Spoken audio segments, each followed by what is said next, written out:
Bonjour. Je vais prendre maintenant l'exercice numéro 2, calcul d'une fonction transfert d'une boucle ou bien d'une double boucle. On considère la boucle de régulation représentée sur la figure suivante. Donc, on veut déterminer la fonction transfert en boucle ouverte de ce système et sa fonction transfert en boucle fermée. Ici, nous avons la chaîne de retour et la chaîne directe plutôt avec retour unitaire. Mais sur la chaîne directe, on peut remarquer qu'il y a une boucle de régulation complète. Pour cela, pour bien résoudre ce problème, on va étudier cette boucle à part pour qu'on puisse respecter le théorème de Black pour la détermination de la fonction transfert en boucle fermée et ouverte. D'accord? Donc je vais bien sûr schématiser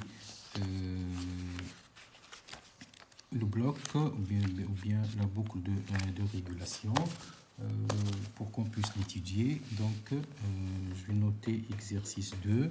Donc ici, on a comparateur, bien sûr avec notre comparateur.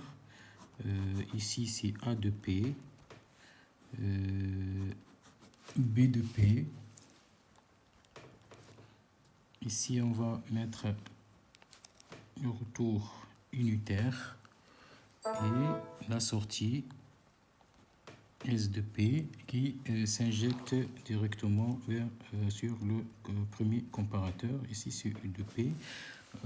Avec A de P égale 1 sur P plus 1 et B de P égale 2 sur P. Donc, le but, c'est de déterminer la fonction transfert en boucle ouverte et la fonction transfert en boucle fermée de la boucle de régulation à retour régulé. Je vais prendre cette boucle de régulation à part pour la traiter à côté. Tout en posant l'entrée de cette boucle comme étant epsilon de P et sa sortie c'est X de P. D'accord? Donc je vais schématiser à part cette boucle A de P, X de P et notre retour unitaire. Et je vais poser la fonction transfert et je vais poser la fonction transfert de cette boucle comme étant A'P. D'accord? Epsilon de P, X de P. Voilà. Donc ici, je peux appliquer directement le théorème de Black sur une boucle de régulation à retour unitaire. D'accord? La fonction transfert de cette boucle est telle que epsilon de P sur X de P égale à quoi? Epsilon plutôt sortie X de P, pardon, X de P sur epsilon de P, elle est égale à A de P sur 1 plus A de P puisqu'il s'agit d'une boucle de régulation à retour unitaire.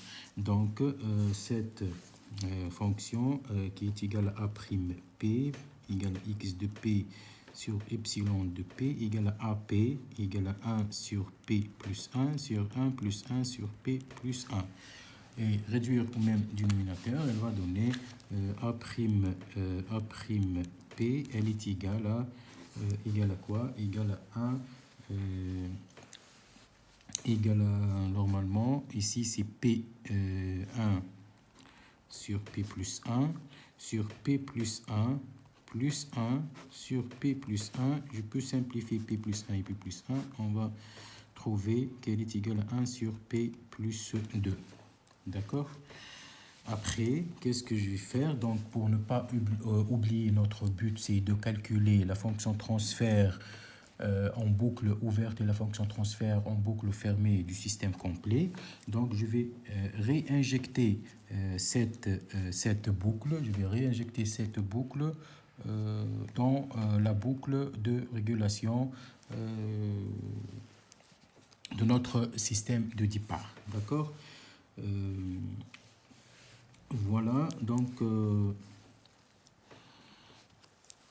schéma sera donc E de P plus ou moins.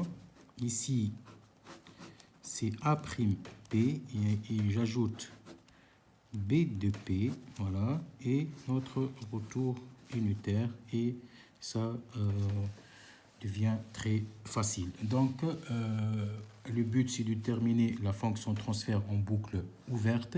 Donc, la fonction transfert en boucle ouverte, je peux la nommer G de P. Elle est égale à A'P fois B de P. Donc, elle est égale à quoi? Elle est égale à 1 sur P plus 2, puisque A'P, elle est égale à 1 sur P plus 2, fois 2 sur P, puisque B de P, elle est égale à 2 sur P. Donc, elle est égale à 2 sur P facteur de P plus 2.